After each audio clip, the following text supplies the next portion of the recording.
I care you. Safeguard your eyes.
I get it wrong every time, but it's good to have you back with us. To everybody out there, it's good to have you back with us too, Wei Han. Today, more iRacing coming up is GTEs on Mount Panorama, a very cool, unique circuit we don't get to see a lot, and then NASCAR Nextgens on Phoenix Raceway. What do you think about today's races, Wei Han?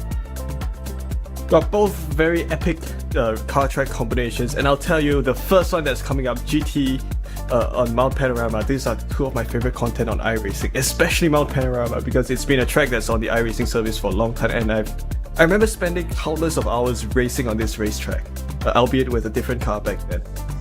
But of course, this track here at Bathurst, it's one of a kind. It's kind of like a street circuit. It's also like a mountain track, and it's got very long stretches. And that's going to be really challenging for the drivers here. So I'm really looking forward to this first race. Yeah, a lot of people know this because of the Bathurst 12. It is, I don't know if this is going to be an F1 track anytime soon, Wei Han. It's a little bit narrow. There would have to be a lot of changes to it, but we're happy that we get a chance to see it now in our fantasy, where we can do whatever we want with it. Speaking of fantasy, here is the dream. All the money that you can win by playing in AMX Season 2. We've got 3 tiers of competition: free tier, paid tier 1, and paid tier 2. And it's important to note that the 3-tier prize pool is double this week and, actually just for the rest of this week. If you race, you're winning twice as much money in free tier, basically, as you would before. And also, if you want to put a little bit of money in, you can win your share of $134 or a $506 prize pool there. So really, really cool to see so much potential there. And given that oftentimes you may be one of the few racers to join, you increase your chances on getting even more money. And this is that 2x promotion that I was talking about. You're basically winning about twice as much money. And if you are racing in our free races, there's even more chances. If you're anywhere in the top 10, you're still winning money. So not a lot on the line and a lot to win when you race in AMX Season 2. And here's a look at the standings. Caio Gaspar way up at the top at $1,000 currently won. And crucially, interestingly enough, he has the most races attended out of anyone. He's been in 37 races out of around 50 races so far this season. And what's kind of cool to notice is that even though he's been in races the most, his win rate is actually only 20%. Whereas if you look down the schedule at Gael Valero and Quarantine Guinness, these guys are sitting at almost 65, 70% likeliness to win.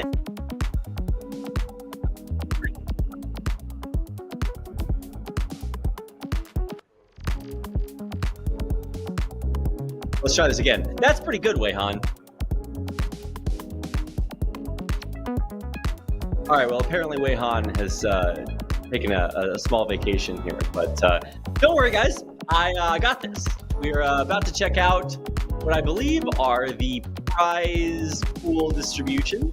No, it's yeah, there it is. Okay, point distribution. A point distribution. And that is that's the double point distribution. Okay, right. So that's how many points you can earn now with our 2x promotion. But it only lasts for this week. So if you're looking to get in there and win twice as much money, this is your week to do it. Also, here's a look at the point distribution. And that means that this is your last. I'm just going to say the same thing over again. But yeah, here it is. It's 14 points for first place. And if you also have the fastest lap, which is more than likely, you'll be able to win 19 total dollars or 19 points $1 by taking home first place and putting no money into it. Free race. You can join wherever you want. As long as you're in the top 10, you are winning some money.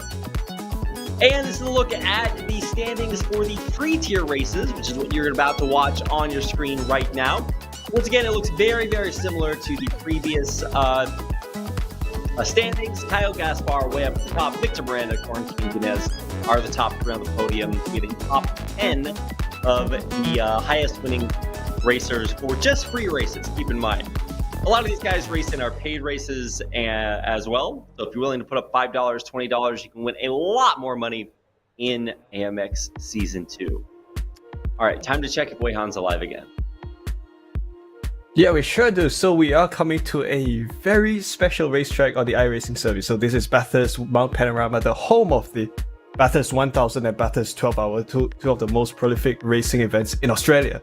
So it's been around for many, many decades already. It's seen many legendary cars take on this track, and well, most of the time it sees GT cars and V8 supercars taking on the race. It's a very long place, 6.2 kilometers long at least. It combines, well, it is pretty much a street circuit, but it's also very much like a mountain road as you go on towards the mountain section, and it's got very long stretches, including the Chase, which is the fastest right-hander in Australia.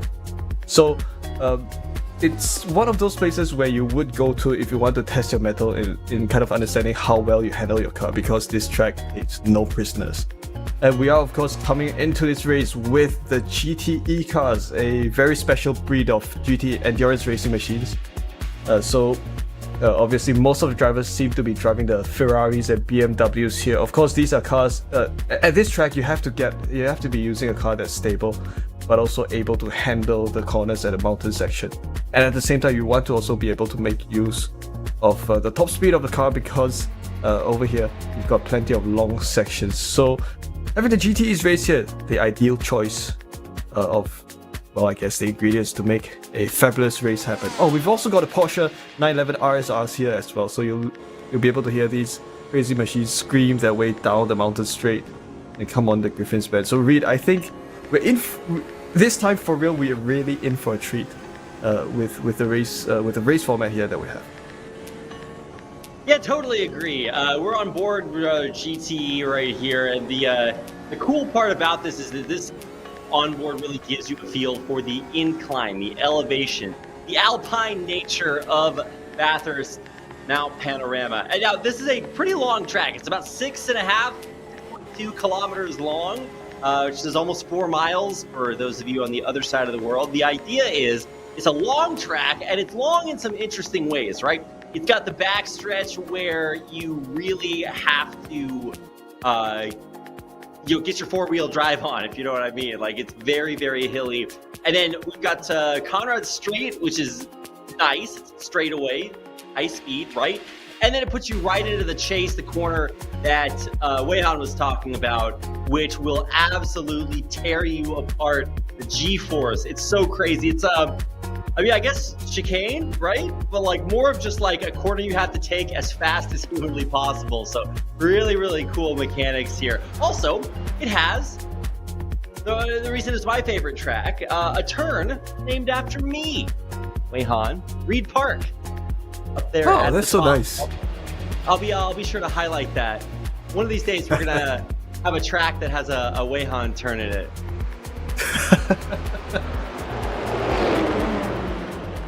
So you can listen to these overpowered GT machines making their way around some of the more interesting parts. So, one thing to note is that here at Bathurst, right, most of the corners, there are more left-handers than right-handers. So in some ways, it does make the track a little easier to handle because sometimes we're just better turning left than turning right, depending on if you're right or left-handed.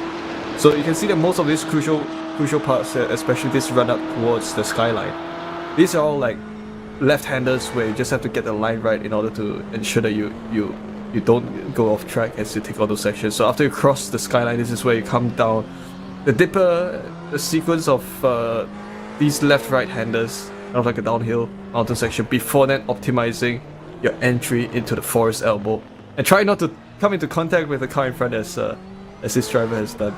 So some crucial places where you have to ensure that you get your driving right is one of them is the forest elbow, where you have to get the corner entry and your exit right in order to get the best run down this long backstretch here.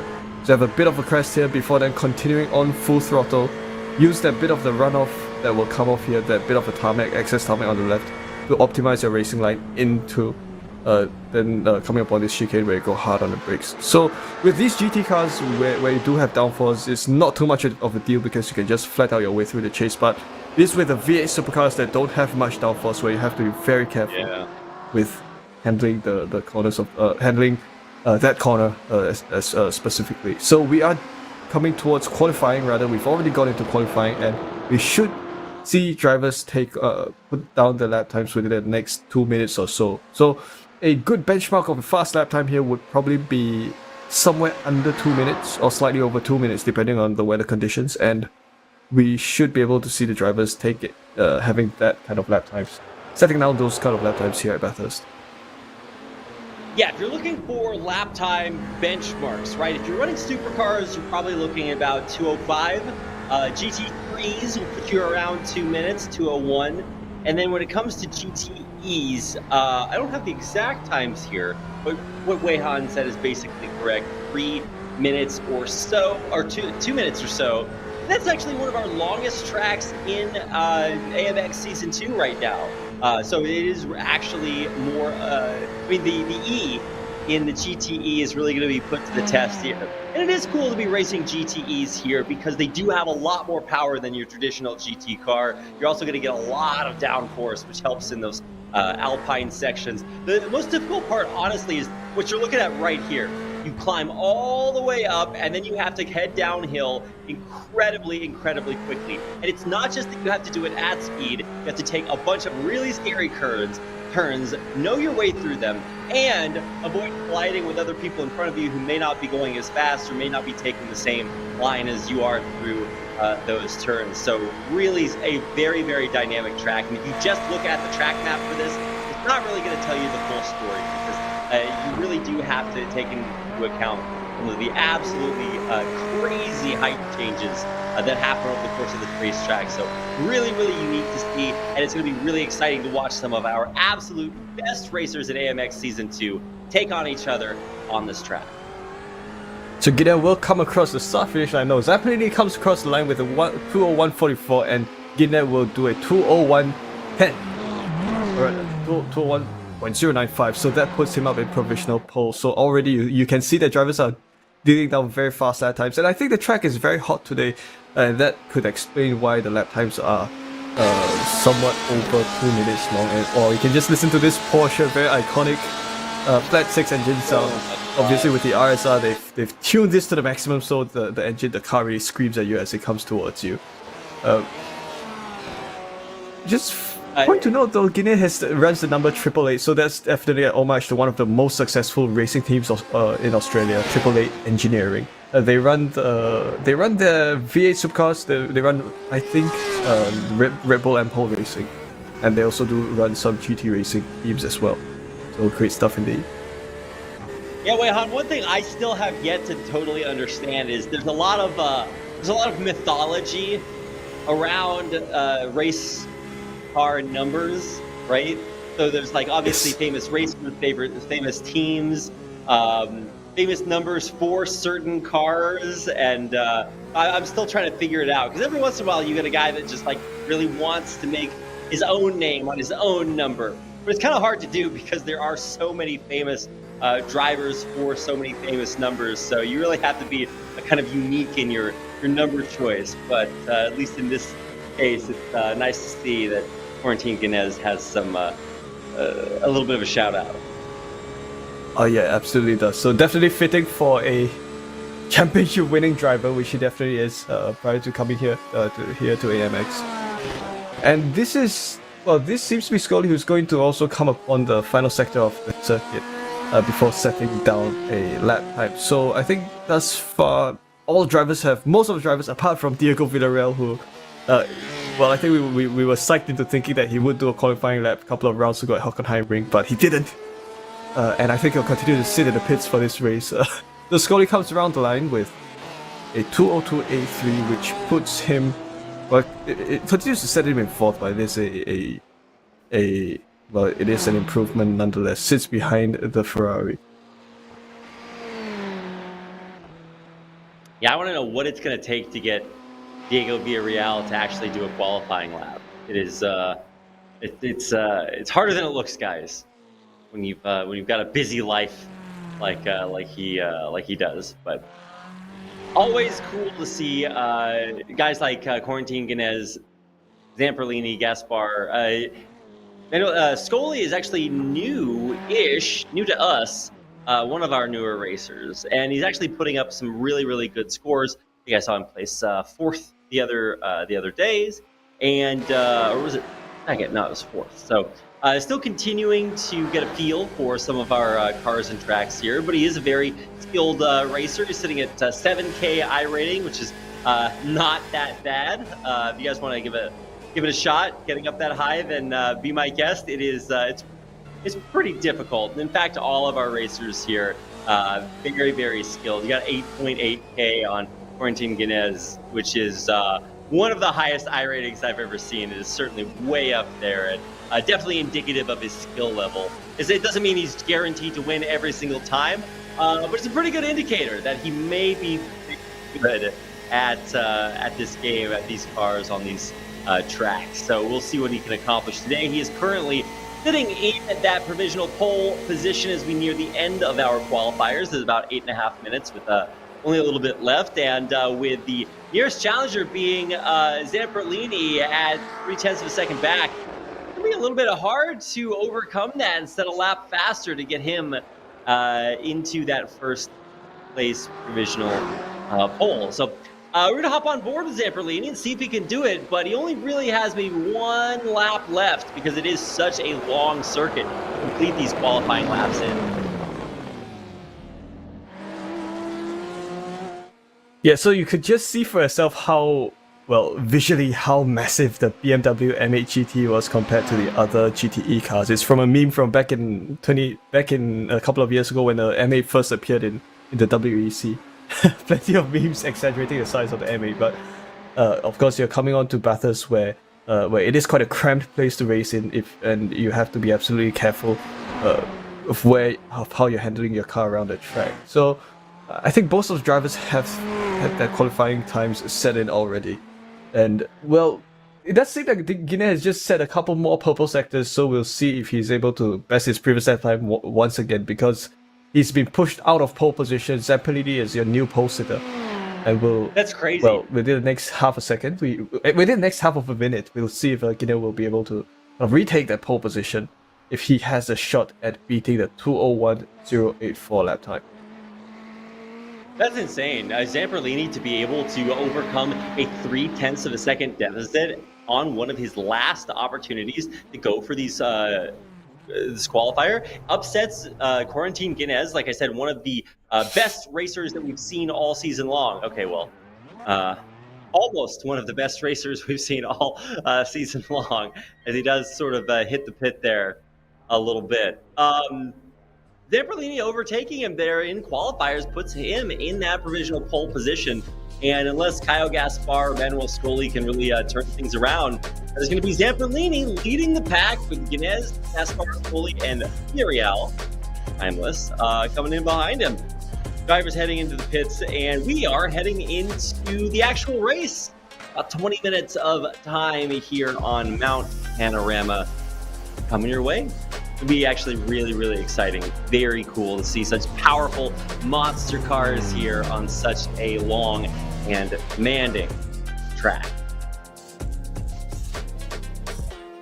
Yeah, and you can just see, take in the sights of what Mount Panorama has to offer, because sometimes if you're not racing here, if you do go to this place in real life, which I haven't, I would love to go to this racetrack in real life. You can go up to the skyline, Brock Skyline, and have a look at the surroundings, and it really is a good sight to behold, indeed. And I think, of course, when this track was conceived, they made the right choice to form the track this way, because it looks absolutely stunning in real life. Even when you're watching these races on TV, it really is nice. So, of course, if you pair them with all these amazing GTE machines, it just makes the experience all the more complete. And that is Manuel Scully, who's bailing out of his qualifying lap, indeed, as we come towards the end of qualifying and will move towards the race. A look at basically the scale of this track. We've got our indelible ponds, a few lakes out there, the fence lines, the old school farmland of what used to be basically just a hillside in the country, right now transformed into one of the most legendary and indelible parts of Australian motorsports history. People gather from all over the world. You come here and race at Bathurst Mount Panorama, and I mean, if you win here, it's at the top of your resume instantly. It is very, very prestigious to have taken down something like Bathurst 12 or the 6-hour production car endurance challenges. A lot of history going into today's race. And it will be a rolling start for our 5 racers. 4 of them out there waiting on one more car to join us as we get ready for our first of, I believe, 10 laps out on Mount Panorama today. And it is going to be a little bit challenging, especially for our racers in the back of the pack, to make it through here, because there's very little room for error a lot of times. It takes quite a lot of skill to navigate through some of these challenging up and downhill sections, specifically things like, basically right after the Quarry Bend, when you're coming down through the cutting, and importantly, Reed Park. Very, very back and forth. And then on the back, you've got S's after Skyline. Really, really difficult because there's a very narrow track. It can be very difficult to overtake in a lot of these crazy chicane sections. Yeah, you can just see the safety car cutting through the bollards and teleporting, swerving into the pit entry. So Zamperlini will lead Guinea across the final corner to take the green flag as we go racing here at Bathurst Mount Panorama for 20 minutes of Bathurst. Racing here, not 12 hours, but 20 minutes, still good nonetheless. Zamperlini leads Guinea into turn 1, hell corner. You don't want to crash at a corner, or hell will await you, in fact. With Gaspar in third, and everyone else has come towards a single file. So you can kind of see that we have quite a balanced, well, not exactly balanced, choice of manufacturers. Mostly Ferraris, with Guinea going along, tries to look along the inside of Griffin's Bend, with Zamperlini still continuing to hold it, but they're going too wide. Yeah, really, really good play there. Guinea taking the absolute first, well, I guess it's the second opportunity to overtake Zamperlini, and he cuts into the quick, immediately overtaking that first place position. Really brilliant driving there. Now Zamperlini has to just keep it together. I don't think he's going to be looking for another one of these overtakes. It just becomes more of a, oh, wow, that happened. And now he's just got to go back to racing his race. And already you can see some dust-ups as our drivers hit these corners. It is very difficult to hit anything between the downside. The consequence of not doing so can be dire as we head through some of these crazy downhill stretches. So we are starting to settle into a little bit of a lineup here with about half a second between everyone, except for a very aggressive Zamperlini, who wants to take that position or that pole position back.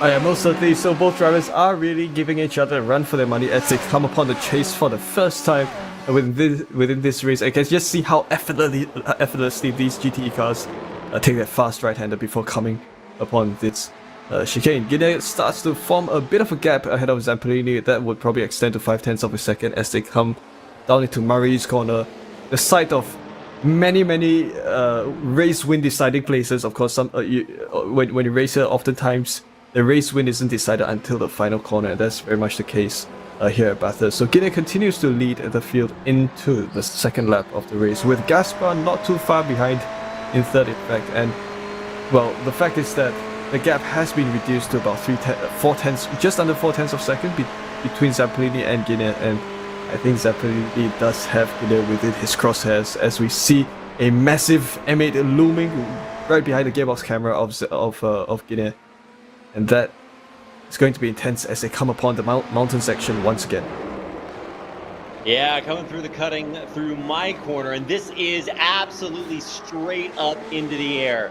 Not quite an elevator, escalator, but you're getting the same effect as you head right up the side of the mountain, climbing through it with these massive GTE monsters. That downforce coming in super handy as they just claw their way up to the peak. And then obviously, as we come around Solman Park, we are going to head all the way back down after the skyline for the dipper. And that is going to be a really difficult downhill back and forth section through the S's there. But so far, all of our drivers have proven that they can make it around the track, right? That's no small feat. You want to try racing here, it's going to take you a few times to really hit everything you want, get your times down like they are here. This is pretty impressive to watch, and also impressively, Zamperlini, the guy we're on board with right now, still keeping it very close behind Quarantine Guinez, who overtook him at the beginning. That might not tell the entire story of this race, as you can now see the gap closing to almost always less than a half a second as Zamperlini getting some good drafting going on and maintaining his spot very impressively right behind our race leader, Quarantine Guinez. Certainly, it's no easy feat to hold a race lead, especially at a place like this, because the truth with Mount Panorama is, well, I mean, you can already see for yourself that this track has many traps that kind of await the drivers. The moment you drop your guard when you're racing here, sometimes you can find a wall, coming straight to you, and you won't have enough time to respond. So that's one of the big challenges that the drivers have to face as they come race here, because the walls are so close. It's it is a street circuit, as we mentioned earlier on, but it's also, not only is it a street circuit, it's also a kind of like a mountain pass in some aspects. So that really brings a new kind of challenge to the drivers, because, to be honest, there are not many racetracks in real life that are kind of similar to what you would experience here, especially at the mountain section here at Bathurst, as it goes absolutely close to those concrete walls, no tire barriers, so you don't want to scrape the wall, going very close indeed. And I think the one thing about this track is that you don't have to worry about off tracks, because there are no off tracks to be worried about. It's just a wall. You just hit the wall. Well, I mean, that's kind of the blessing and the curse, right? There's like very few runoff sections, so it is either you're on the track or you're in a wall. And currently, all of our racers have kept it pretty close. In fact, the pack is still back there, but Gaspar, Zamperlini, and Quarantine Guinez all fairly close to within a couple of seconds of each other. So Zamperlini specifically is really keeping up the pace toe-to-toe here with Quarantine Guinez. You can just see that sector breakdown. So impressive to see Guinez continuing to improve on his times every time he makes it through.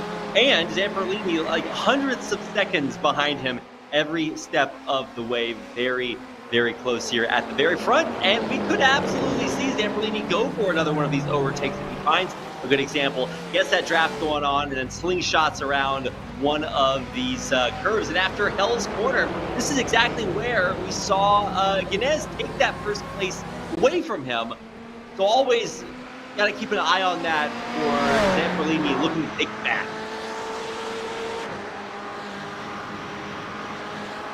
Yeah, so Gideon definitely taking the more defensive lines, trying to shake off Zamperlini indeed. And obviously, when you have a racetrack with such long straight segments, you want to try as much as possible to not give the driver behind you too much of an advantage from your slipstream, and that's what Gideon has been doing.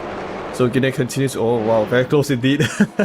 They're almost bumper to bumper, and because the thing with racing at Bathurst also is that it's difficult to overtake. There are only kind of 3 or 4 opportunities to overtake, and that's only and those overtaking opportunities only come when you're racing along the straights. So when you're up to the mountain section, it's all about trying to optimize where exactly you put the power down in order to set yourself up for the next overtaking opportunity. So here along the mountain section, and as they come upon the dipper and the S's, you don't want to overtake here. You don't want to force an overtaking move. What you want to do is to stay as close as possible, which unfortunately Zamperlini has extended that gap up to this forest elbow. So when you come to this forest elbow, as Zamperlini does lock up the wheel inside there, if by the time you come to forest elbow and you're within 0.2 of a second of the driver in front of you, you can kind of think of an overtaking move down Conrad Straight, which they're on now. If not, you have to probably wait out a couple more moments towards the other part of the track, maybe onto Mountain Straight, before you can think of an overtaking move. And Guinness continues to lead Zamperlini down into the chase. Yeah, great breakdown there, Wei-Han. The downhill section through the dipper, the skyline, the S's, you're going to build up a lot of speed. And if you can keep that speed going through Forest Elbow in the Conrad Straight, it really makes a huge difference in time. Look how excited our crowd is, man. Those guys are pumped. Yeah, you can hear the crowd cheering, in fact, although they're like standing still. Yeah, we don't have the fan cam for any of our drivers today, but if we did, we'd be able to show you a few of these faces in the crowd who are absolutely mento for our drivers today. A lot of very popular guys. The Scuderia Ferrari skin, that livery on Zamperlini. This guy is freaked out. He is really, really fly for I guess, Brazilian guy. He is always delivers with delivery. We get to see quite a bit of him because he is keeping things so incredibly close. Or I guess that was actually the back of the pack, rather. My bad. I thought we were watching Zamperlini. This is why it's so important. I know it may not be immediately evident to you guys if you're just watching cars go fast. You want to take a look up there at the red bar on the side. That's who we're watching. Oh, here's contact! Getting out! A huge altercation! Both cars incredibly damaged. Nascar just trying to help on the track. A massive dust up, and both cars incredibly damaged. Coming through that back stretch, the dipper dips on both of them. Inez and Zamperlini kept it close for so long, and now they are really hurting. Well, that's just going to mean that Guinness and Zamperlini will be out of contention, because certainly they will be thrown the meatball flag, and that will allow the opportunity for Gaspar to take the racing. What a shunt down the S's, and well, obviously that's one of the prime places for incidents to happen, and that kind of was the case for these drivers. And I'm on the edge of my seat, in fact. That was so sudden, and that was so insane. So we should be expecting both Gaspar and both Guinness and Zamperlini to go into the pits, which they have done so now, and that would be an unfortunate end to their contention for the race win. I mean, Mount Panorama is not an easy track, and as we see Zamperlini and Guinness pit, that allows Scully to overtake Gaspar all the way up there, and this is such a crazy turn of events. We have our two race leaders now in the pit lane, and it is iRacing, so we're going to get them fixed up and repaired as possible, but my God, what a change to this track. And now not only do we get a chance to see our race leaders back in the back, now we get a chance to see if you are that fast, you got to get back out there and see if you can make up some of this time. Guinness back out on the track with 11 seconds back of our leader, who is now Caio Gaspar, up in front next to Manuel Scully and Diego Villarreal. This is not what I expected at all, Wei-Han. Absolutely not at all. So right now it's on Guinea to go for a recovery drive, as it seems that Zamperini has accidentally elected to change his tires and probably refuel his car. So that's going to take a lot of time, and that will kind of put Zamperini out of contention outright. So it is going to be on Guinea to go on a recovery drive and try to regain his lost ground, which I am quite confident that he's able to do given his raw pace, which he definitely has. So he will need to take quite a bit of time to regain his lost ground, as it does seem that Villarreal has also found himself one with the wall as he comes down the S's. But we're going to have a look at a replay of the incident between the race leaders. So there's Guinea across Brock Skyline, and that was Zamperini who dinged the inside wall there along the exit of the Skyline and the entry to the S's, and that sent him bouncing into Guinea as they took a corner. So that was kind of the result of, that was the outcome, where both cars kind of got heavy damages which they had to go repair with. Yeah, you could see Zamperini was coming just a little bit close around the inside. I don't know if he was trying to overtake or just clipped it or just at the last second, and that is that's the way the cookie crumbles. Zamperini out of there for quite a while. Guinness is actually only 6 seconds back of Diego Villarreal, who was sitting quite far back in the pack, and now after very, very quickly, we're down to 6-second gaps between every single one of our racers. So that is a big change. However, there are still 3 laps or 6 minutes left to race here, and if Corentin Guinness can really put the pedal to the metal, he might be able to make that distance up over Diego Villarreal, who has not set the fastest time in this race. So he is vulnerable. You can already see Guinness starting to shave that down. 1/10 a second, 2/10, 3/10 now, and he's really making that progress. So absolutely cannot be complacent if you're Diego Villarreal. You have to know, even though Guinness is back there, coming for it. Well, most certainly. So Guinea is, we are with Guinea now. I think the luck that comes with running the 888. Obviously, you're in Australia, you use 888. It does mean that you will get a lot of blessings from the motorsport gods, indeed. And he has shaved that down to 4.5 seconds behind Villarreal. So I am quite confident that he will probably have a shot at trying to take 3rd position at the least. But that'll also depend on how well Villarreal holds his position later on. So Guinea making his way down the S's once again before preparing for an entry into Forest Elbow. You can kind of see his racing line. It's quite unique. Straight away he darts in for the apex, then rounds it off and goes for an ideal corner exit. And already Villarreal is within the crosshairs of Guinea, and he will definitely be scheming for an overtaking move very shortly. So the gap has kind of reduced to 3 seconds and will go down to 2-ish seconds.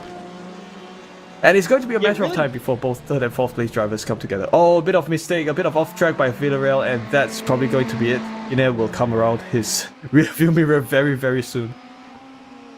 Yeah, you can really see the story in the back as Villarreal pits.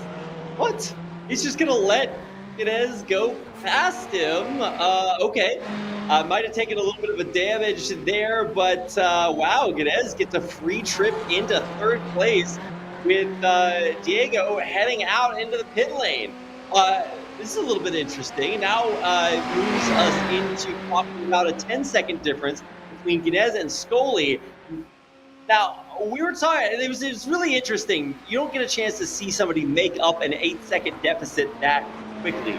But now we've got 10-second deficit between Corentin Guinness and Manuel Scully. And only two laps left to do it in. And if you think that's not possible, let me redirect your attention to the first half of the race, where we had everything exactly the same until one day all that changed. So absolutely anything can happen here, and it's entirely possible we see this scoreboard, the standings, mix itself up all over again. So let's keep an eye on everyone on the track, even Zamperini, who's about a minute back. Anything can happen. Oh, most certainly. So Zamperini continues to, well, he's continued to run his course in the race, which is definitely great to see. It's important to finish what you've started, and that's what Zamperini is doing. So we've got 2 laps to go in the race, and at this point, I don't think we're going to see any close overtake close battles going on. So I think the next thing for us to continue observing is these drivers who will just kind of cruise around this track, kind of take this track on hot lap mode, which in itself is a challenge because when you're racing here, you're not just racing with the other drivers, you're also racing against your own car, you're also racing against the track. And another thing I've kind of noticed also with this Mount Panorama circuit is that you look at the logos, the sponsor logos you see along the walls, right? Every few years, those logos will change. And I think when this track was conceived when this track was scanned for on iRacing in 2014, I think since then there have been some changes to the sponsor logos as well. So what you see here may not be reflective of what is case in real life. As Guinea continues to sit in third, and he's got 9 seconds to close up with the driver in second. To be fair, he did actually make up an entire second and a half after getting into that third place spot. So he is absolutely flooring it. And so if we had maybe 3-4 more laps, you could absolutely see Guinness take back that second spot. And from having been in second to return there after such a heavy accident, that is pretty impressive. So, Lord willing, no more accidents so far would mean that this is basically what your standings are going to look like. And to Zamperlini's credit, he was a minute 10 back, and now he's only 50 seconds back of Diego Villarreal. So he is absolutely making up a ton of time also. And this is kind of weird, maybe one of the hallmarks of such a long track as Mount Panorama is, and that is that you really do have some wide fluctuations in the times set here on this track. Inez down now only 7 or 8 seconds back of Scully from having been almost 10. Making up 2 seconds is huge. So, man, I really wish we had maybe another 10, maybe another 20 laps to go, because you could really, really see some huge changes here. But it does look like as we round the corner into the backstretch, this is going to be a white flag coming out pretty soon. There it is, Kyle Gaspar in the lead by a long shot, and getting ready to start us up on our final lap or time here on Mount Panorama.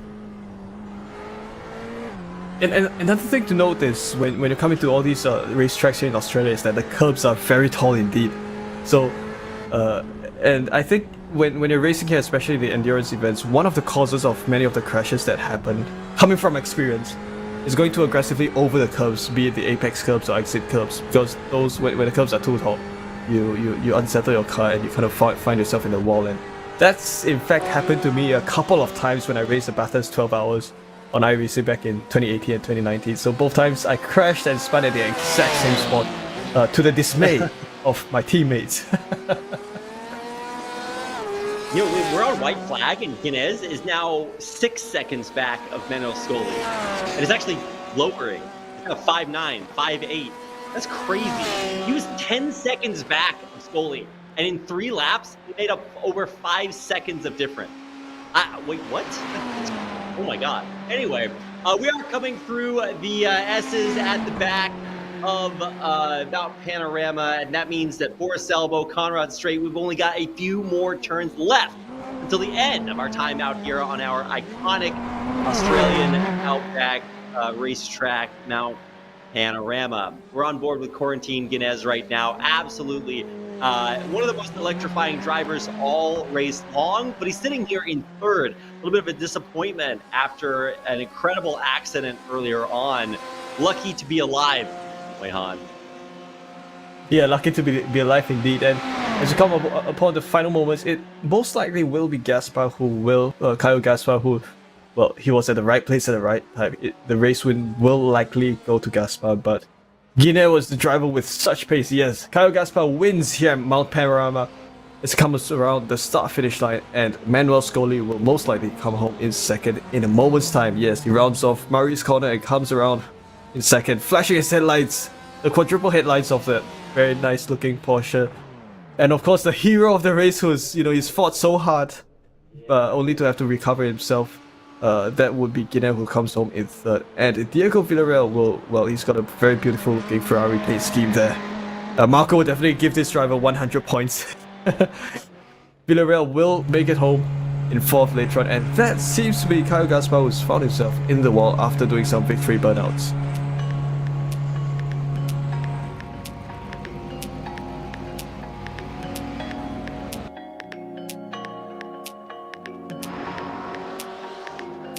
Zampolini on the BMW down the backstretch.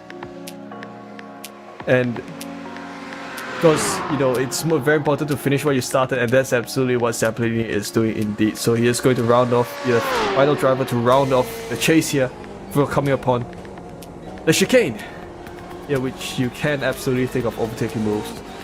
Taking it in 2nd gear before coming upon the final short stretch before approaching Marie's corner, which will lead Zampolini towards the start-finish line to take this race in 5th position. Goes over the apex, you can just feel how deep the curve is.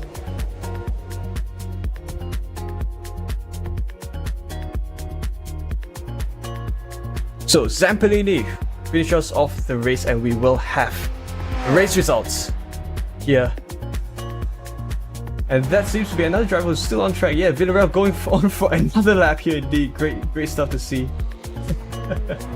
Yeah. So, race 25 here. A free tier of AMX Global Beta Season 2. Your race winner, who's put up a great show for everyone. Kyle Gaspar takes a race win with Manuel Scully in 2nd. Of course, Gideon putting up a great performance for everyone. Gideon takes 3rd, and Diego Villarreal comes home in 4th. Fabio Zampolini in 5th, and of course, we are giving a lot of screen time to, well, that would appear to be, I think, yeah, the Ferrari of, I think, Villarreal indeed. Yeah, very excited to see that livery. Also excited to see the race, but mostly, we're getting a little bit of off-road action. Oh, Eclipse! There we go! Big air coming down the hill. Honestly, post-race celebrations almost as exciting as the race themselves. Ferrari, who knew horses could fly? Jehan. Yeah, Reed, you never complete a race at Bathurst if you don't do that ramp flying over at the chase, and you know that's one of the things with racing here. You have to do that when you end the race. Interestingly, iRacing actually at one point when people used that exploit, iRacing actually blocked off that chicane virtually, but you know, after some protests, iRacing made that available again, and drivers are like kind of doing that every race. And the thing about taking on that part, right, that flying maneuver is that you have to ensure that your car doesn't have too much downforce, or you might find yourself into the tire barriers. So what a race here at Bathurst, Reed, and yeah, great to have you back here. Yeah, thanks. No, I know you were cold and alone there for a second, but don't worry, I'm back. But only for a little bit, Wei-Han, because we have got to take a 30-minute break, if I'm not mistaken. And then when we come back, got even more action as we head right back out onto the track for Nascar Nextgen cars on Phoenix Raceway. So we're going to switch things up from a very big, very diverse up and downhill track to a little bit more of a uniform track experience for our NASCAR Nextgen cars coming up next, which means you guys out there have a little bit of time, small window, to head on over to amxrace.com and sign up for our next race and, of course, for our races after that. We just made a little bit of a change to our season. You'll be able to see those reflected in the races and times on our website and on our schedule.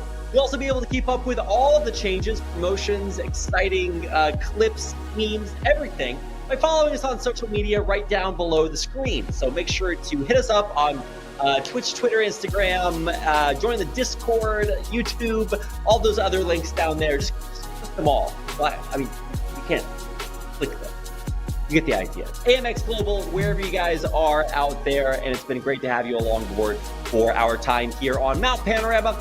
Don't go anywhere. We'll be right back with NASCAR Next Gen on Phoenix Raceways when we return in about 30 minutes.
Safeguard your eyes smartly and easily with an eye care monitor and eye care U software.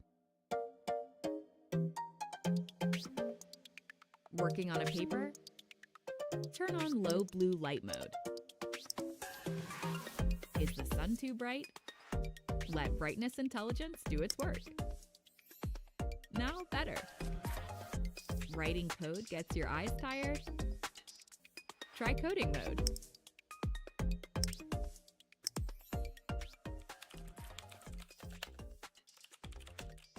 Forget the time. Light reminder lets you know. Totally immersed in the movie? Minimize software won't distract you.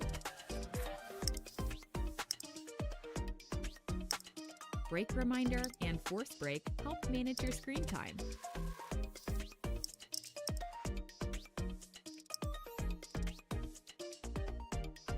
When it's almost time, a countdown starts. Force break activates to rest your eyes.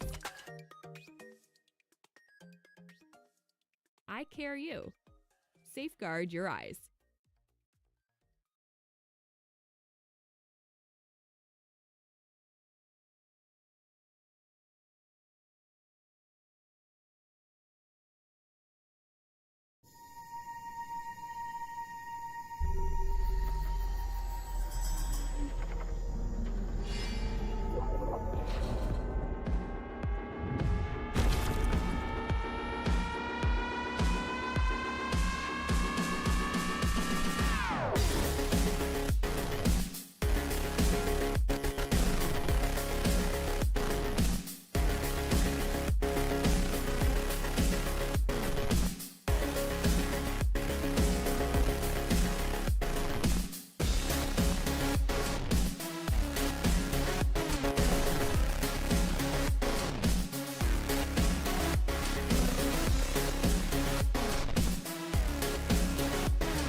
Safeguard your eyes smartly and easily with an eye care monitor and eye care U software. Working on a paper? Turn on low blue light mode. Is the sun too bright? Let brightness intelligence do its work. Now better. Writing code gets your eyes tired?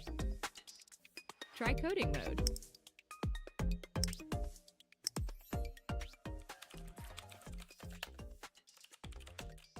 Forget the time. Light reminder lets you know. Totally immersed in the movie? Minimize software won't distract you. Break reminder and force break help manage your screen time.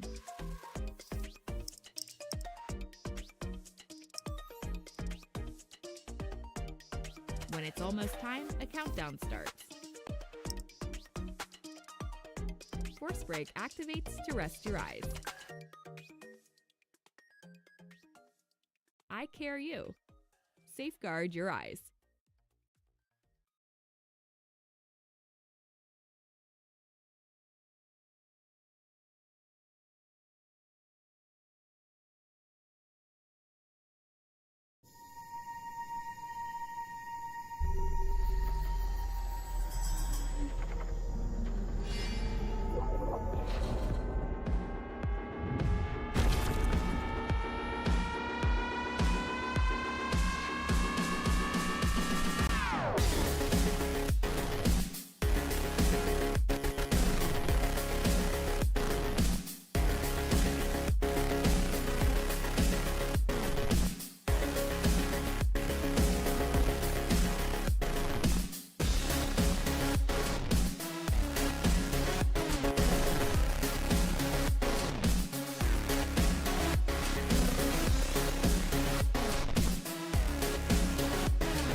Safeguard your eyes smartly and easily with an eye care monitor and eye care U software. Working on a paper? Turn on low blue light mode. Is the sun too bright? Let brightness intelligence do its work. Now better. Writing code gets your eyes tired? Try coding mode.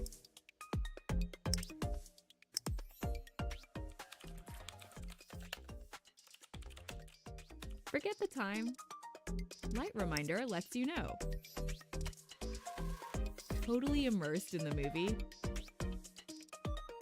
Minimize software won't distract you. Break reminder and force break help manage your screen time.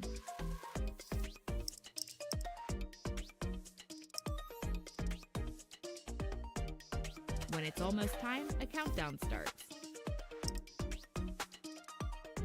Force break activates to rest your eyes.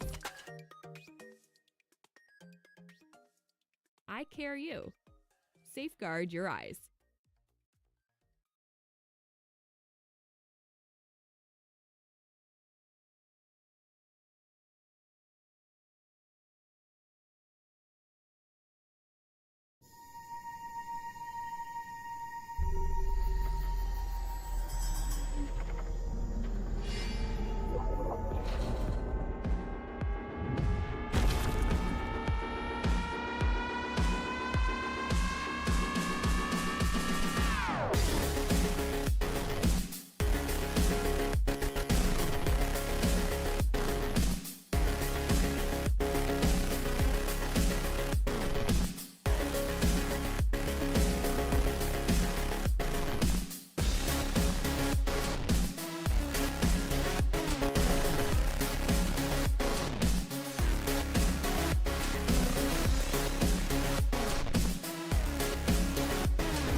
Safeguard your eyes smartly and easily with an eye care monitor and eye care U software.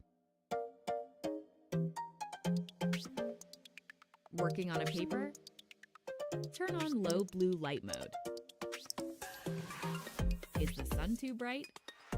Let brightness intelligence do its work. Now better. Writing code gets your eyes tired? Try coding mode.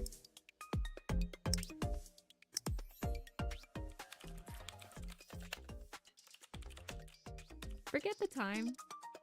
Light reminder lets you know. Totally immersed in the movie? Minimize software won't distract you. Break reminder and force break help manage your screen time.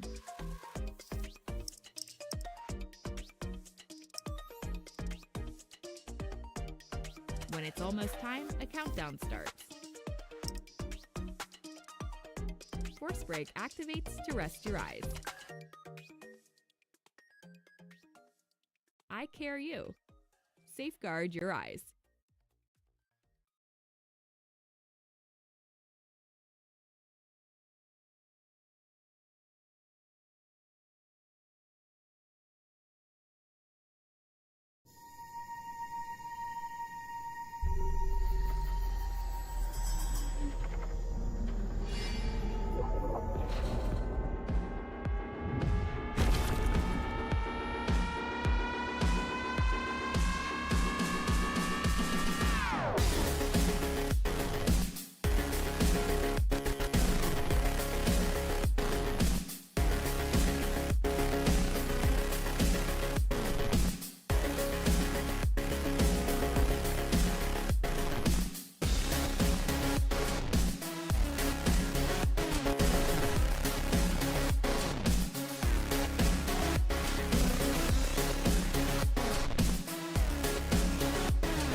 Safeguard your eyes smartly and easily with an eye care monitor and Eye Care U software.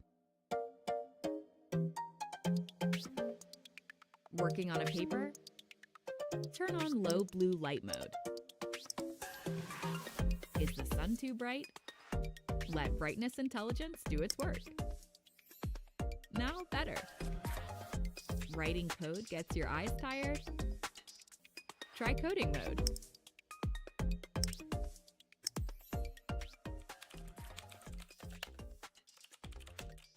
Forget the time. Light reminder lets you know. Totally immersed in the movie? Minimize software won't distract you.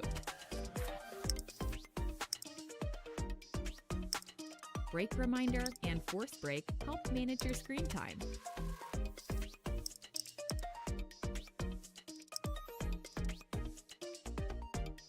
When it's almost time, a countdown starts. Force break activates to rest your eyes. Eye Care U. Safeguard your eyes.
Safeguard your eyes smartly and easily with an eye care monitor and Eye Care U software.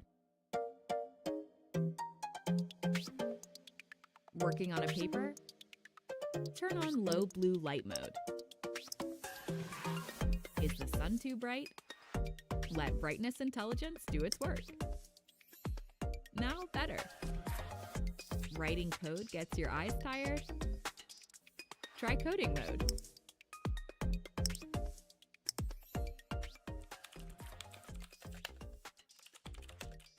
Forget the time. Light reminder lets you know. Totally immersed in the movie? Minimize software won't distract you. Break reminder and force break help manage your screen time.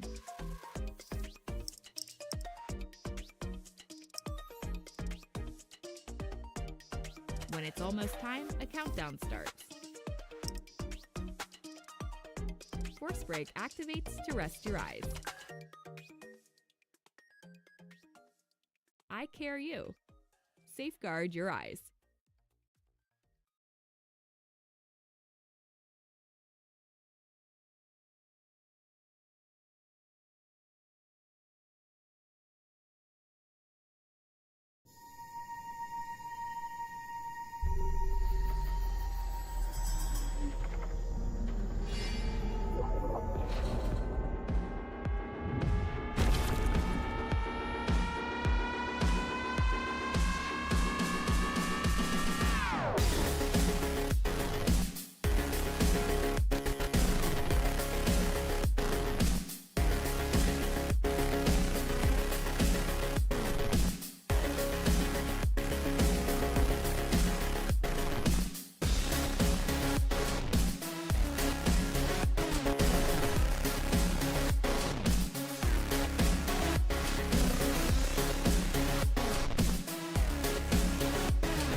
Safeguard your eyes smartly and easily with an eye care monitor and Eye Care U software.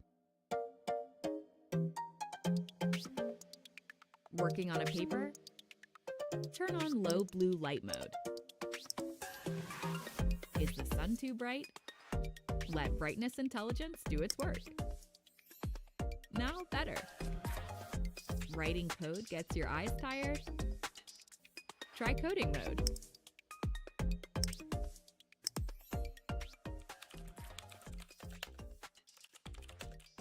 Forget the time. Light reminder lets you know. Totally immersed in the movie? Minimize software won't distract you. Break reminder and force break help manage your screen time.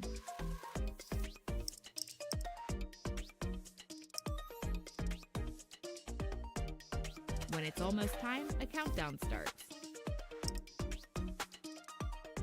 Force break activates to rest your eyes.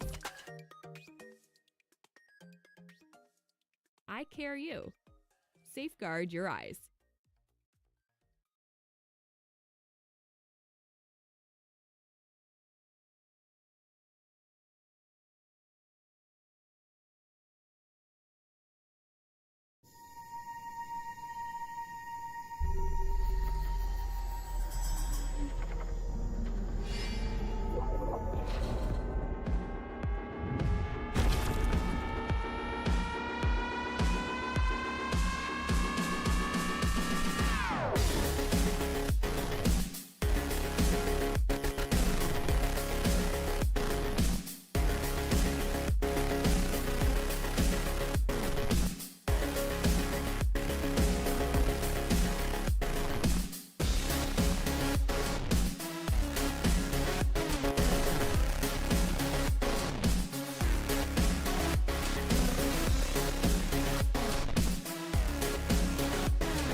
Safeguard your eyes smartly and easily with an Eye Care monitor and Eye Care U software.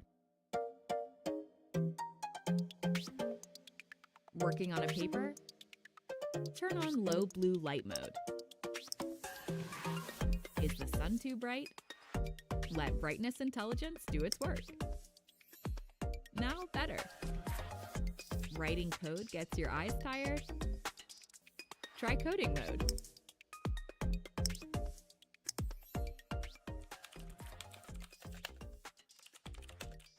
Forget the time. Light reminder lets you know. Totally immersed in the movie? Minimize software won't distract you. Break reminder and force break help manage your screen time.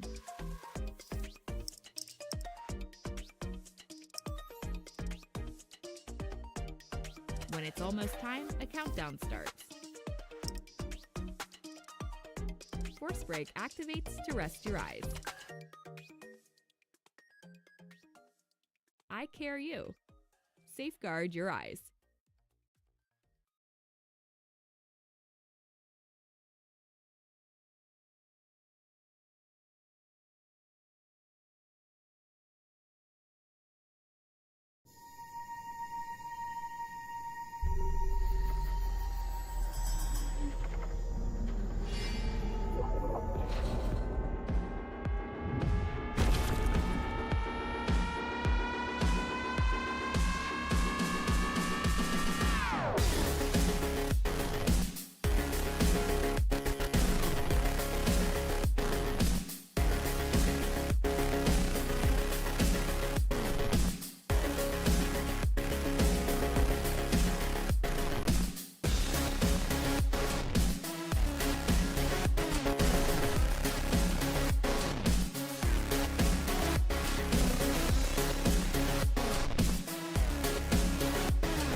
Safeguard your eyes smartly and easily with an eye care monitor and Eye Care U software. Working on a paper? Turn on low blue light mode. Is the sun too bright? Let brightness intelligence do its work. Now better. Writing code gets your eyes tired? Try coding mode.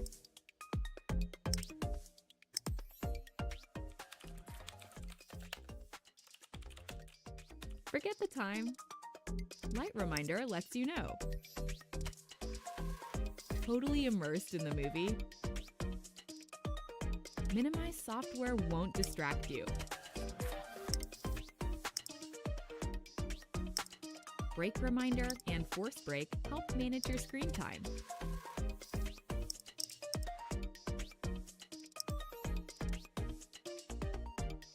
When it's almost time, a countdown starts. Force break activates to rest your eyes. Eye Care U. Safeguard your eyes.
Safeguard your eyes smartly and easily with an Eye Care monitor and Eye Care U software. Working on a paper? Turn on low blue light mode. Is the sun too bright? Let brightness intelligence do its work. Now better. Writing code gets your eyes tired? Try coding mode.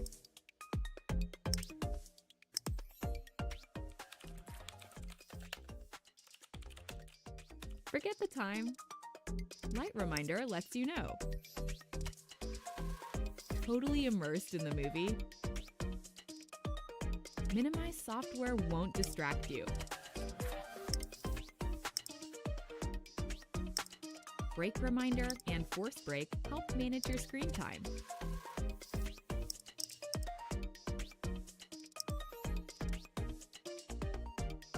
When it's almost time, a countdown starts.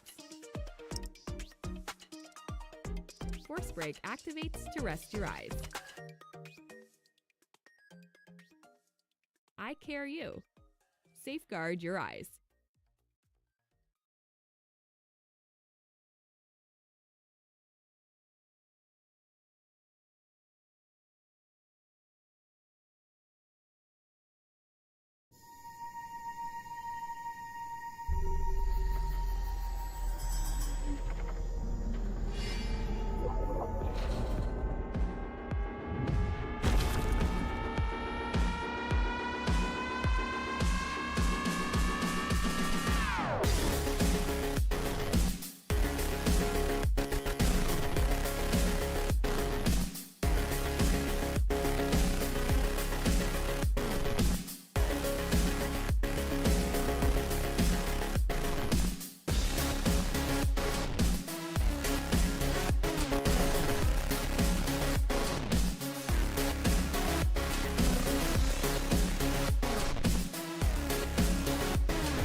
Hello, everybody, and welcome back to AMX Season 2. My name is Ricky. That guy's Wei Han. Hopefully this isn't a surprise because you've already been watching our first race of the day. If you didn't get a chance to check it out, you can do so on the VOD. Let's rewind right now, or check the live section of our YouTube after the show. Explore all of our VODs there. Pretty much of a banger. If you want to skip through, I think lap 4 or 5, so sick. So definitely make sure to check that out. And coming up, we've got NASCAR Nextgen cars that will be heading out onto Phoenix Raceway. What do you think about this race coming up, Wei Han? Well, we're on for another banger as usual. So, we of course, Phoenix Raceway being one of the unique NASCAR racetracks, NASCAR speedways on the Sprint Cup calendar, and we're coming here with, well, the Nextgen Sprint Cup cars, and that kind of means that we are on for what would probably be one of the fastest oval racing experiences available to the drivers here. So we are racing, of course, from the deserts in Arizona, and that means that we're coming to a very hot race indeed. Hot race, hot cars, casters, everything here at AMX Season 2. Viewers, probably, who knows? I'm going to assume that much. Free tier, paid tier 1, paid tier 2. 3 tiers of competition. The free tier is free. The paid tier 1 is, it costs exactly paid tier $1. That's why we called it that. Alternatively, $5. If you want to pay that much. Paid tier 2 is $20. And it has the biggest prize pool, obviously, right? $506 on the line every paid tier 2 race. $134, maybe $124 there on the line. Anyway, a lot on the line for paid tier 1. So that's what it looks like. Our races look like a little bit of hour 20-minute qualifiers, then 10-minute or practice, 10-minute qualifiers, and then about 20 minutes of race time. And here's a look at what paid tier 2 pricing looks like in 2023, Wei Han. 100 points, aka 100 USD dollars on the line in first place. And of course, the fastest lap wins you $50 dues, with $5 coming in just for participating. So if you look at the prize pool and you're just like, ooh, or the participation, you're like, and $20 is a lot to invest. It's actually not, because you get $5 back just for participating. And if you place higher than like 8th, you get your money back anyway. So pretty much always going to come out ahead in that regard. So definitely something that you guys should avail yourselves of. Get out here, race. You're almost guaranteed to win money. So here's a look at the people who have. The standings for AMX Global Season 2 are as follows. Kyle Gaspar way up at the top at $904. Victor Miranda, Fabio Zamperlini on the podium, and everyone else out there, as you can see, having made just a little bit of money out here. Even Laui Santi, a guy we haven't seen that often, still on the board at $60 in his pocket. And as you can see, a lot of money being won by some of the best players in our races so far. So really exciting. So Wei Han, here's your time, your moment. You've been practicing for it your whole life. Tell us what shape this track is. Well, this track is, you can call it a tri-oval in some ways, similar to Daytona, but of course instead of a tri-oval, you have a dog leg that comes after the start-finish line. So of course, if you're racing the older variant that's filled up by grass, and the newer variants, which seems to be what this one is using, you can kind of, with your NASCAR, you can kind of cut that bit of a track and not cop a cut track penalty, and that's one of the unique features only this speedway has it. So obviously we're going to talk a little bit about the car that we're going to use here. So of course the NASCAR Sprint Cup cars that we're racing over here, it's at the top level of the NASCAR Cup here, NASCAR tier of cars indeed. And of course, with these Cup cars, it means that you have the absolute maximum amount of power that you can get your hands on with any NASCAR machines. Of course, these next-gen NASCAR cars do not have as much power as cars from like 10 years ago, where they have like 800 plus horsepower, limited from an original 1000 horsepower engine. But right now, you've only got like, what, 500-600 horsepower. But, well, good racing nonetheless, because again, in NASCAR, it's all about how close you can get to the drivers around you and not how much power you can deliver with the cars. Right, and that's actually something that's kind of counterintuitive. For me, as I think by far the newest guy on the team to racing, NASCAR was always one of the races I used to watch as a kid, right? And all of the oval memes are out there, but the reality is that it's not just about going fast. There's that new aspect to it. You have to stay so close, get that draft advantage, make sure that you can, maintain that distance and stay on the track and not destroy yourself or your car around you. So a lot of dynamics at work here, and we're going to be seeing the next gen level of cups or of cars come out here today, and that makes things a little bit more exciting. This isn't your grandfather's NASCAR, Weihan. I don't know if your grandfather watched NASCAR. I don't think mine did either. But my point being that this is a little bit of a different track car combination than you're going to see on your average everyday Daytona. Yeah, so you can just, I mean, of course, we are riding with some of the drivers here, and you can just see the way that they take this beautiful circuit here on the deserts of Arizona. Of course, in real life, it'll be like, 50 degrees Celsius track temperature. You'll cook the tires, but here on iRacing, I don't think it goes any hotter than that. Well, it seems we have a new driver racing with us, or maybe new at least to this session. Aaron Linsky was in 4th. Of course, we are into qualifying, and I'm not sure if you're noticing this, but there are multiple cars on track together. Typically in NASCAR, you kind of do lone qualifiers so that you don't cheat with being able to take slipstream from other drivers. But I think it's going to be quite interesting for drivers here because you have a lot of other cars that you can take slipstream from with qualifying. And key to note, when you're preparing a setup for qualifying, it's not just your fuel level that you want to play with. You can also play with this thing called the tape, the amount of tape that you used for the front air intake. So oftentimes if you're qualifying, you're only doing like 2-3 laps, you can kind of tape up the whole front grille and have as much downforce as possible, of course at the expense of your engine temperature. That's what the NASCAR drivers do in real life, and that's also the reason why sometimes if you don't do that properly, you blow your engine.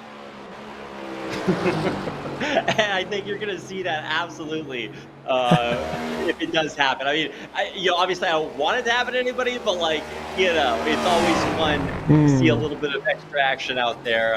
Okay, there it is. Perfectly right on time. Aaron Linsky delivering.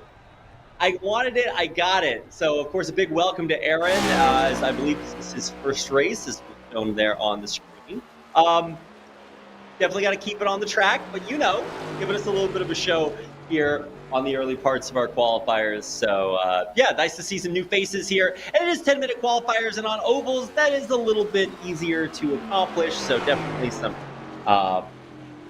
definitely going to be exciting to see how he stacks up against some of the biggest names. Jackson Resende, Kyle Gaspar, Tamperlini. We got a chance to see all of these guys last time. And some very, very familiar faces. Going to be exciting to see what they have to bring to AMX Season 2.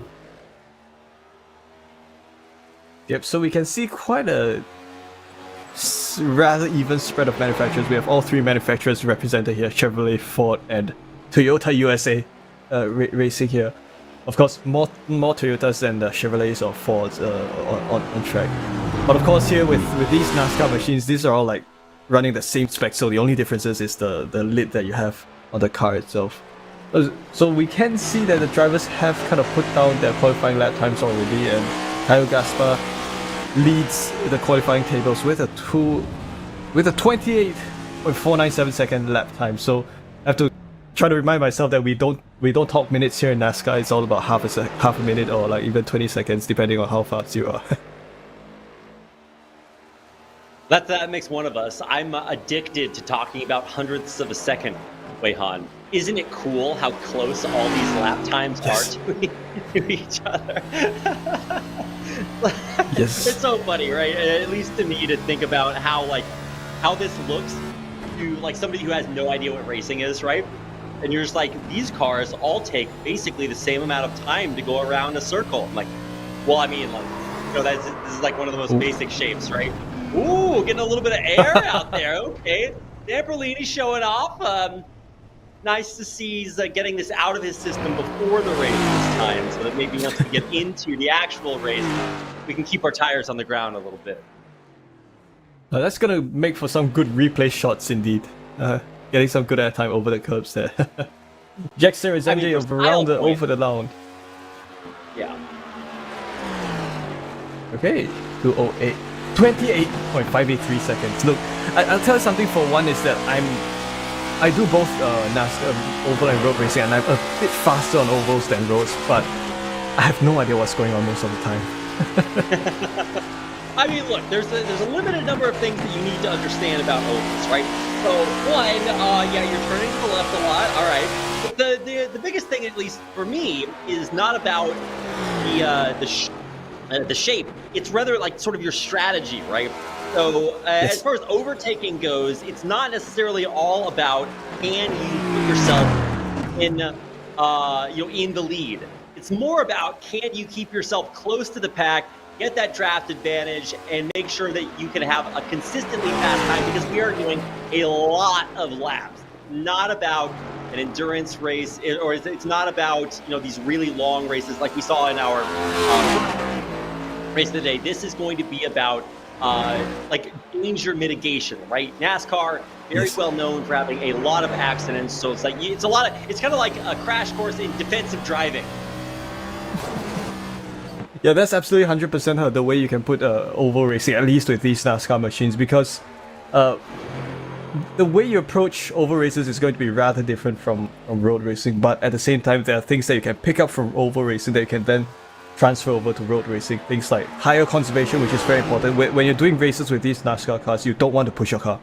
You want to go as easy on the throttle as possible, so that you can outlast the other drivers who think they can make the tires last forever and push that wide. Because sometimes the race win comes to drivers who are the most conservative, and that's kind of rung true for quite a lot of races that I've been involved in. So we'll see how these drivers take the challenge that is Phoenix Raceway here, and well, it's definitely going to be really exciting.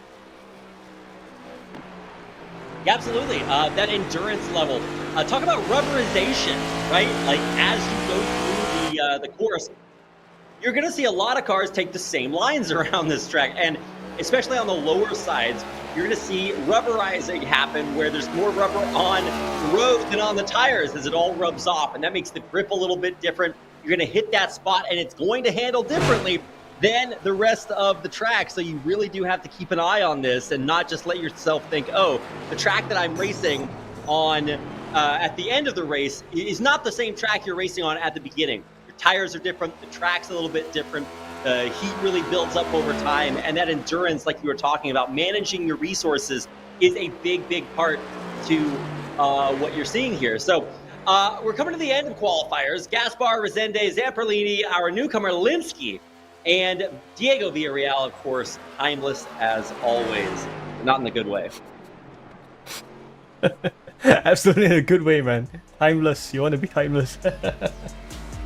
But so qualifying is over, and we have pole sitter Kyle Gaspar, who's secured his pole position with a very fast lap. Of course, all of the drivers are within 300ths of a second, and it's very tight margins, very close margins, and there we go. Zamperlini making a drift there. Yep. Got to get it out of his way. Whoa, we are flapping. Got the Batmobile out here. Really high damage. You're going to need to head back to the pits there and make sure everything gets all fixed up. Currently drifting backwards here, so, I mean, cool. But in general, you want to make your cars go forward. We're going to teleport back to the starting grid, the lineup, our 5 racers. You can see it on your screen right now. Kyle Gaspar way up there in the front.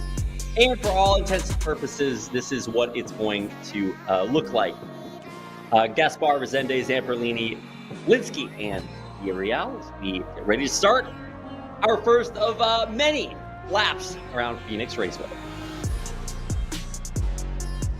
The drivers are going to go on, well, it's NASCAR, so you have to be doing a rolling start. There's no such thing as standing starts with NASCAR.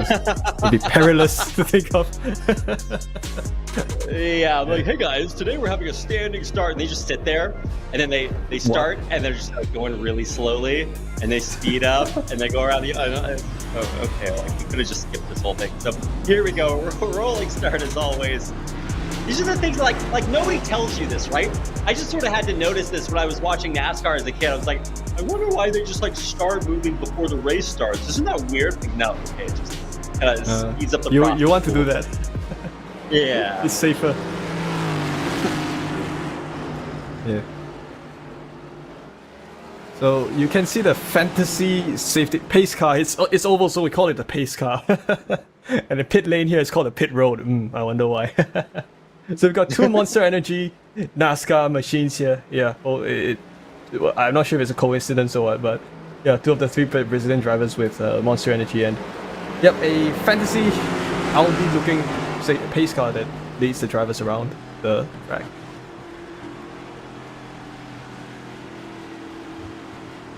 Getting things started here. Our first lap of 40. That's a lot of laps, Wei-Han.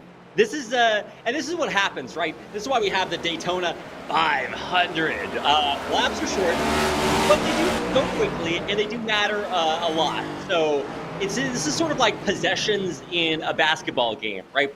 So you're gonna see a lot of them.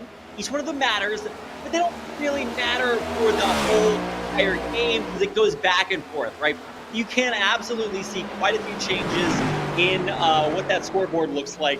And even though the pack is tight right now, it actually gets a little bit interesting as people start to go ahead, fall behind, all that kind of things. It gets a little bit crazy once you start getting lapped. If any of that happens, it gets a little bit crazy when you see passing like this. Like, okay, well, how do I maintain my spot? How do I position myself in relationship to the other cars?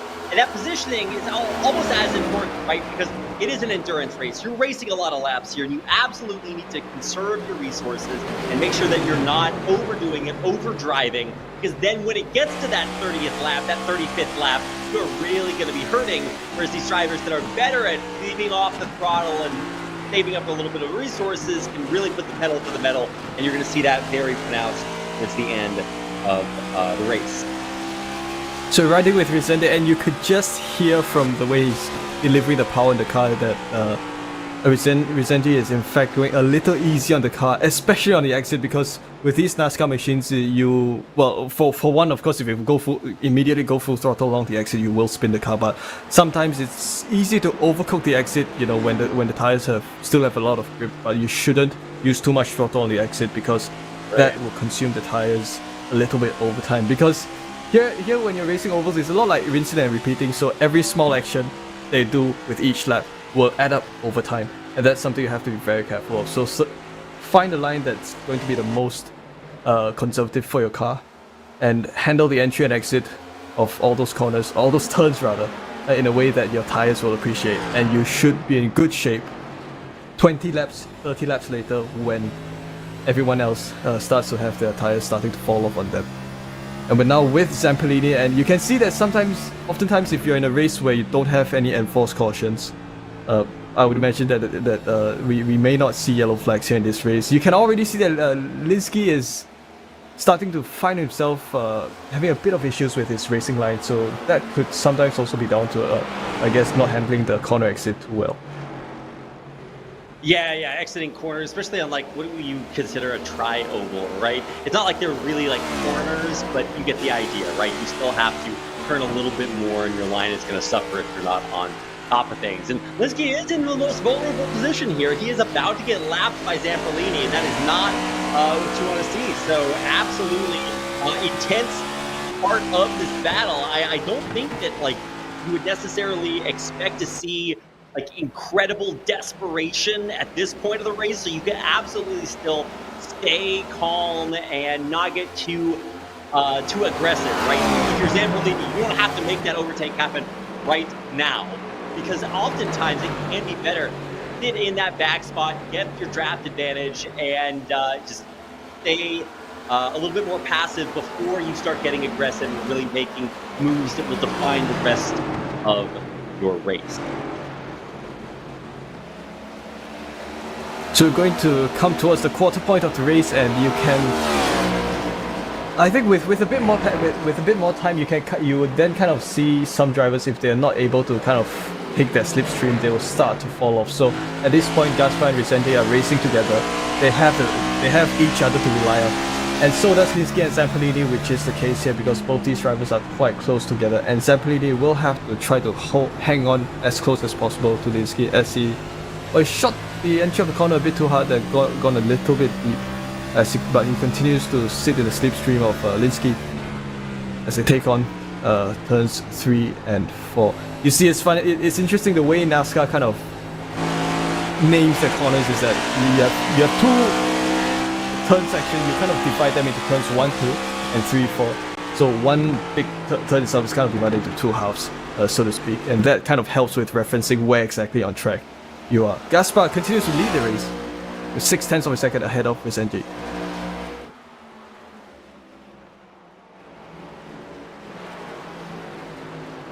Yep, Gaspar way up there, but like I said, that's the great thing about NASCAR is anything can change at any moment, right?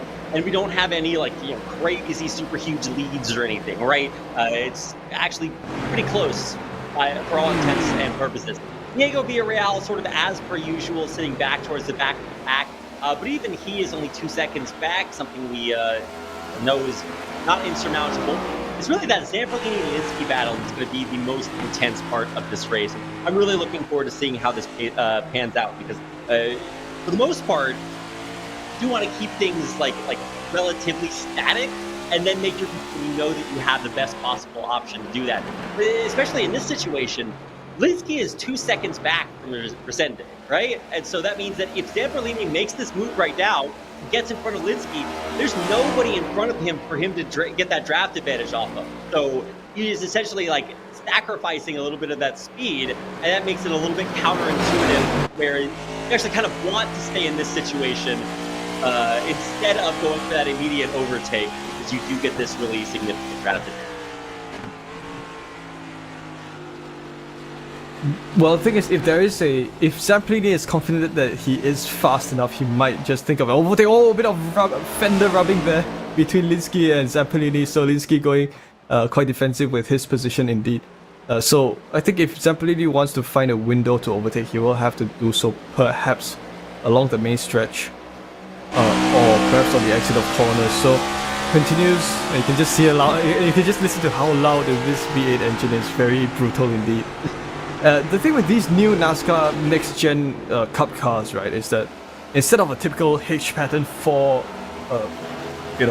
4 gears, these cars are 5-speed sequential this time.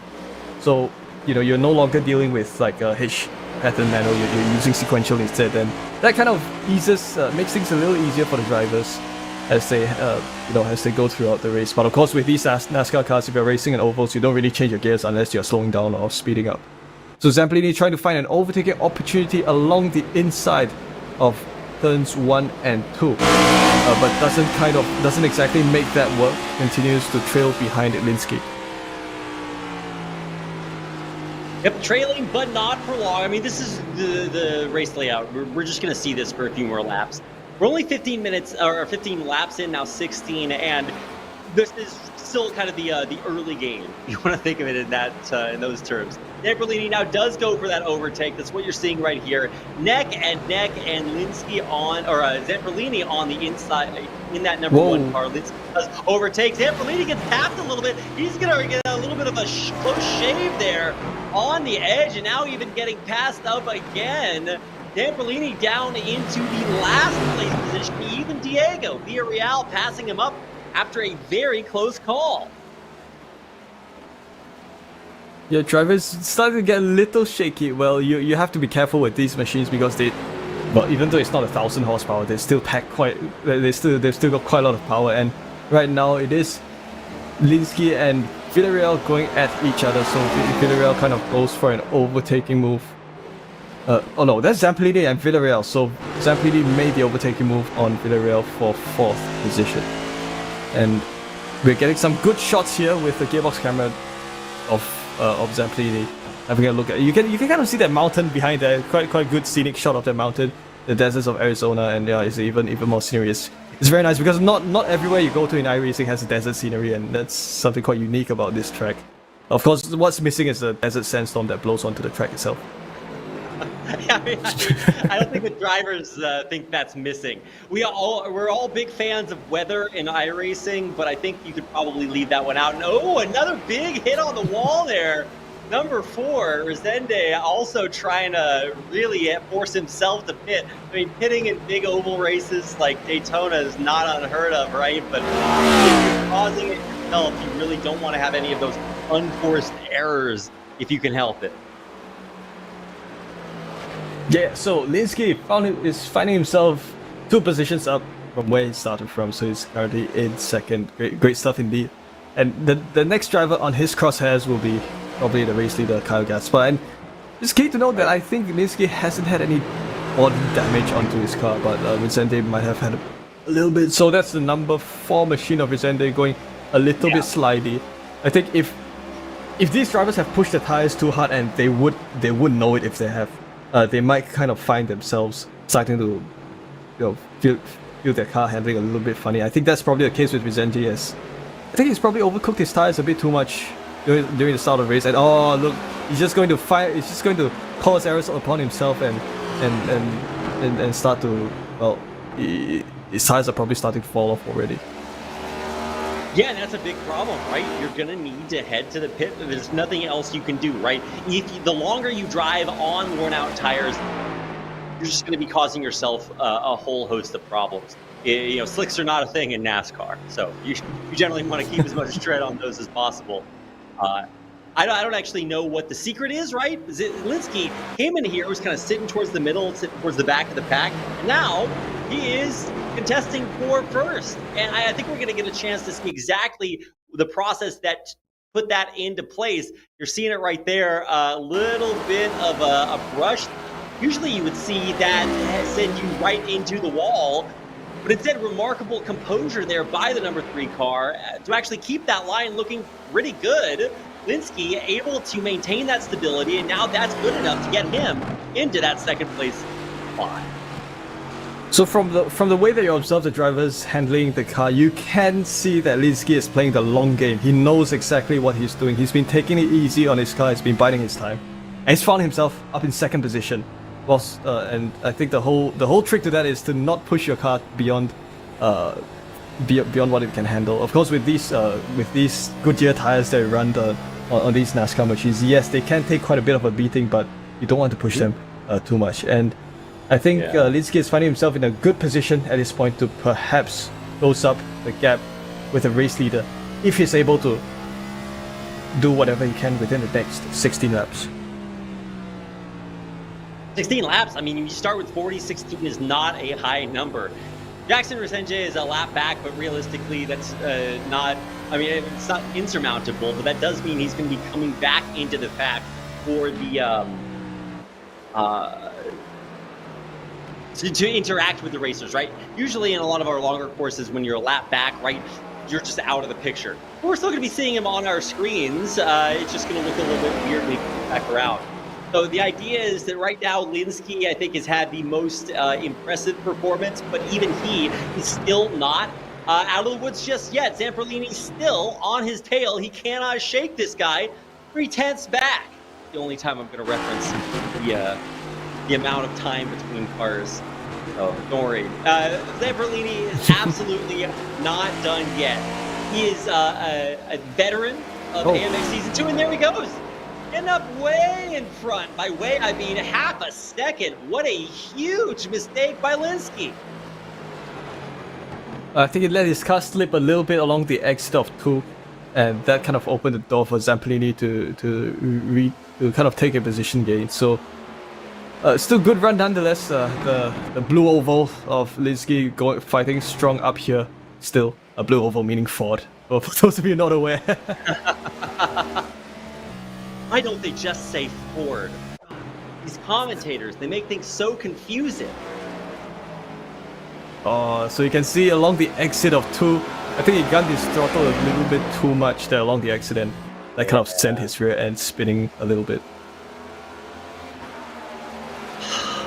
Well, a little bit too good to be true there for Linsky, as he, once again, is going to be back a little bit of Zamperlini. And I think that's what I was trying to talk about earlier. Zamperlini has been in AMX Season 2 for quite a while. Not really sure what Linsky's history is. We'll get a chance to sort of build his own history the more he competes in AMX Season 2. But still sitting in third, not a bad showing. And this, keep in mind, is a paid Tier 2 race, Wei Han. And that means that even though it does take... even though it does cost $20 to enter, you get $5 back just as a participation. And if you place third or higher in a paid tier 2 race, that is good enough to get you, I think, what is it? It's like $80 if you're top 3, or I guess it would be $60 for a paid tier 2 race. It's not bad. So very, very impressive to see what he's to accomplish. Another spin out. Linsky, what are you doing? That was unfortunate. I think Vicente unfortunately found himself sliding up high a little too quickly, and I think he tripped over Linsky a bit, and after that he found himself tossed right into the wall. Not sure if we'll have a replay of that, but that was an unfortunate incident. I think Vicente was fighting very well indeed with Linsky, but that incident had to happen. Yeah. Well, sometimes you can't, Reed, you can't always take pages of road racing and of the book of road racing and apply them in oval. It doesn't always work this way. In oval racing, you have a different way of I guess handling your car around the track, and if you're it's just different strategies with racing, and I think unfortunately Vicente is kind of figuring that out, and he's now in the pits for repairs. Yeah, you're supposed to try to take the inside, right? It's a shorter track, more speed, but not like this. So yeah, he's coming around the inside, and maybe just a little bit of a clip. Yeah, he actually clips the nose there just a little bit. It almost actually causes a huge pileup, but unfortunately wasn't as big an issue. And honestly, has he got like cinder blocks? Has he got like, I don't know, concrete in the back of his car? Aaron Linsky is unstoppable. This guy's a juggernaut. He gets hit so many times and is able to still keep it on the straight and narrow, and has maintained this third place spot. $60 if he's able to hold this against Diego Villarreal, who is sitting in fourth lead, almost 4 seconds back. That's pretty good for your first outing in AMX season 3 or season 2. Sorry, I'm living in the future, Wei-Han. Oh no, Kyle Gaspar out of there. What is going on? Well, I think Kyle Gaspar might be facing some connection issues, that his car has disappeared. Well, that could be a problem. It's not appearing on the overlay. Wei-Han, every time we cast together, you're now required to remind me one thing, and that is that truly anything can happen, right? No lead is insurmountable, and this is where I give a speech about the vehicle of esports, right? It's not a car, it's technology, okay? And that means that no matter what's happening, the great equalizer is an unplugged Ethernet cable. So if a shark swimming through the Marianas Trench gets a little bit hangry, decides to chew on that internet cable, your times as an esports professional may just be over. So Kyle Gaspar is out of here. Hope he's okay. Life without internet is truly miserable, so I feel for the guy. But if your name's Linsky, you're not doing too bad. This guy's an American racing sport car, so it doesn't get much more culturally authentic than the traditional combo there. Linsky sitting in second now with a dominant lead. Like, this guy just won $20 extra thanks to some squirrel who chewed the telephone lines. Well, yeah. So basically, I think AMX saying beginner's luck. I don't think Linsky is a beginner. He clearly knows what he's doing, and I think he's most definitely a very seasoned oval driver indeed. Well, I myself, I'm a fan of the bow tie, so it's quite sad for me to see the Chevrolet of Gaspar retired. Of course, bow tie meaning Chevrolet. That's a bow tie. Yeah, it is a bow tie. Oh, it's called a bow tie. You see the Chevrolet curse, yeah. I mean, my dad still says Chevrolet, so I feel like there's different levels of fanciness when it comes to the characterization of car logos. But it is still only 2 laps left to go, so our amount of time spent here with ovals and bow ties is limited. And Every single time I say that I think we're about to see the final layout for what the rest of the race is going to look like, absolute tragedy strikes. For Kyle Gaspar, he's back, but unfortunately now 1 lap back. Resenje 2 laps back, but still ahead. Explain to me how that works, Weihan. Well, we've got 2 laps to go. I'm sorry, I missed the question. Resenje going a bit loose. Yeah, a bit loose. That's a very kind characterization, Weihan. So quite a few laps unlapped, but as the white flag comes out, I don't know if they're going to have the time to make those up. Obviously, once the checkered hits, that is it. And for checkered, we're talking about Zamperlini. He was fighting with Linsky for 3rd, 4th, middle of the pack. Where are you going? I don't know, but it's Zamperlini in the lead as we come around the corner, heading through our final turn in this oval into the end of the race. 4 laps have expired, Weihan, and it is Zamperlini in the lead, looking across the finish line, take the checkered flag, and $100 will be hit. Sitting in 1st place, Linsky, our newcomer, in 2nd place. For the time of lap time 31.3. Villarreal coming through, and there is Gaspar.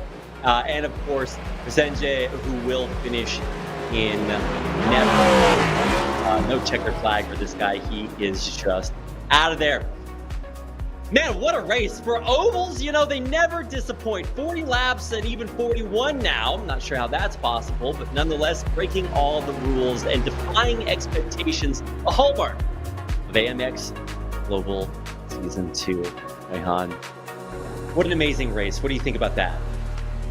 Well, what I think AMX should do more oval races, because certainly the style of racing you get is very unique. And Zamperlini doing his burnouts and donuts before heading to victory lane later on. So yeah, I would probably expect Zamperlini to drive himself up into the wall, and then force himself into the wall and do a burnout. So he's going to do exactly that. That's what NASCAR drivers do, and it's always so great.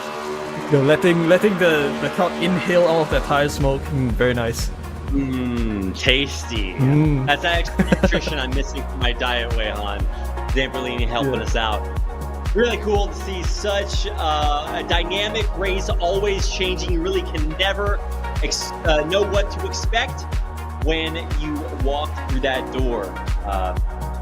This is, I think, Zamperlini's highest placement on ovals in AMX Season 2, so continuing to improve.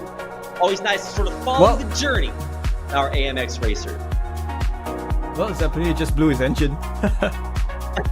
I think we did talk about that at the beginning of the race, right, Weihan? So our AMX bingo card getting further checked off here. Zamperlini helping us out. He does finish in P1. That is a win for Fabio Zamperlini. Aaron Linsky, our newcomer, comes in 2nd. So feeling a little bit patriotic today. Weihan, Diego Villarreal, Kyle Gaspar, and Jackson Resenje down there in 4th and 5th to round things out. So a very, very impressive set of races today. If you guys weren't watching earlier, absolutely go back and check out our time on the ever iconic Mount Panorama circuit with our GTEs earlier. And of course, if you blinked and missed those 40 laps, probably some pretty cool highlights come out of those. So definitely make sure to check that out. And wow, that's going to do it for another amazing day here in AMX Season 2. Thanks for joining me, Weihan. Do you have a favorite moment in today's races? I love both equally, you know, I love oval racing. I also love Bathurst, and I love GTE. So it was just so amazing. I think today's race was truly a treat. Both of it equally. It was a treat for me, and I hope it was for you too. Yeah, Weihan's gonna make a great dad someday when his kids ask him who he loves more. It's like, no, I love you both. And then you turn to your actual favorite and you go like, but everybody knows the truth, right? Either way, it was an absolutely incredible day of races, and I would say it's out of the norm, but I hope you guys learned what to expect from AMX Season 2. It's a new and amazing race every single day. And that's just going to do it for today's races. Coming up tomorrow, we've got GT3s on Daytona. Very iconic. And then NASCAR Xfinity Series coming up on Daytona as well. It's an all Daytona day as we change up the schedule a little bit. So we are making some changes, and in order to keep up with all the changes coming to AMX Season 2 throughout the second half of Season 2, make sure to keep it tuned to our social media channels right down below the stream. We're doing it Twitter and Instagram are going to be really great ways to stay up to the date, but we do have a Discord channel where we're posting up-to-the-minute updates, and if you want to get in touch with our community, memes, hidden pictures, everything you need from your internet social media experience, let us know on Discord. Hit the button right down below the stream, and we'll see you there. So on behalf of myself, Wei-Han, our production team, and everybody who came out today to check out our races, thank you so much. We'll see you back here again tomorrow for another day of AMX Season 2.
To you.